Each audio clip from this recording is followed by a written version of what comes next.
आतिशी, जब मैंने ये कहा तो आप तो उसी पार्टी से हैं जिसने रामलीला मैदान में आंदोलन किया और कहा कि कांग्रेस की जो मौजूदा सरकार है उसमें बहुत भ्रष्टाचार है।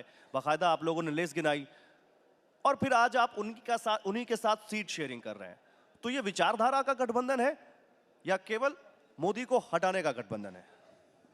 ये देश के संविधान को बचाने का गठबंधन है गौरव जी।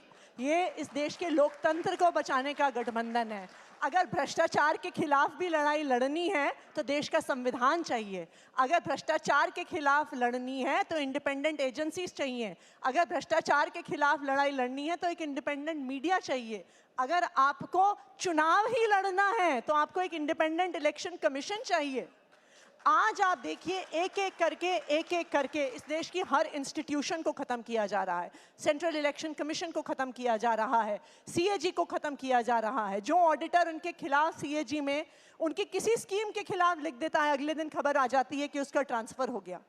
आज तक इस देश के इतिहास में चाहे एक पार्टी आई चाहे दूसरी पार्टी आई, लेकिन जो लोकतांत्रिक नहीं, मैं ये सवाल इसलिए पूछ रहा हूं, मैं इसलिए सवाल पूछ रहा हूं कि एक गलत को हटाने के लिए आपने दूसरे गलत का साथ पकड़ लिया, जिसको आप गलत कहते थे उसी के साथ आ गए। देखिए, अगर देश का संविधान ही नहीं बचेगा तो पार्टियां भी नहीं बचेंगी, चुनाव भी नहीं बचेगा। तो आज अगर हम लोग साथ आए हैं तो इस देश के संविधान को बचाने के लिए आए हैं, इस देश के लोकतंत्र को बचाने के लिए आए हैं। अगर लोकतंत्र नहीं बचेगा तो देखिए, हम इनके खिलाफ भी चुनाव लड़ते आए हैं, हो सकता है इनकी पार्टी के खिलाफ भी चुनाव लड़ें, इस चुनाव में साथ हैं, चाहे उसके बाद हो सकता है अनेकों चुनाव इनके खिलाफ लड़ें।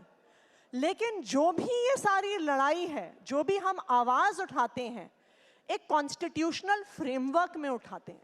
देखिए, आज जो भारत की परिस्थिति हो रही है ना जी, आज भारतीय जनता पार्टी भारत को पाकिस्तान बनाने पे तुली हुई है कि एक दिन ऐसा आएगा कि यहाँ पे चुनाव हो रहा है और चुनाव के नतीजे क्या आ रहे हैं, चुनाव जीता कौन, ये किसी को पता ही नहीं है। भारत के इससे पहले आपने नॉर्थ कोरिया कहा था, आज पाकिस्तान। उपमाएं चेंज होती जा रही हैं। हाँ जी, इससे पहले आपकी पार्टी ने नॉर्थ कोरिया कहा था, इसके पहले नॉर्थ कोरिया कहा था। पर सिचुएशन तो यही है ना। आज आप देखिए कि आज हम जब पाकिस्तान का चुनाव देखते हैं तो हमें इस बात से अचंभा होता है कि चुनाव हो गया, काउंटिंग हो गई, लेकिन आपको पता ही नहीं चल रहा कि चुनाव जीता कौन। क्या आप सोच सकते हैं कि भारत में ऐसी परिस्थिति हो सकती है? लेकिन आज हम धीरे धीरे करके हर संस्था को खत्म करके इसी ओर जा रहे हैं।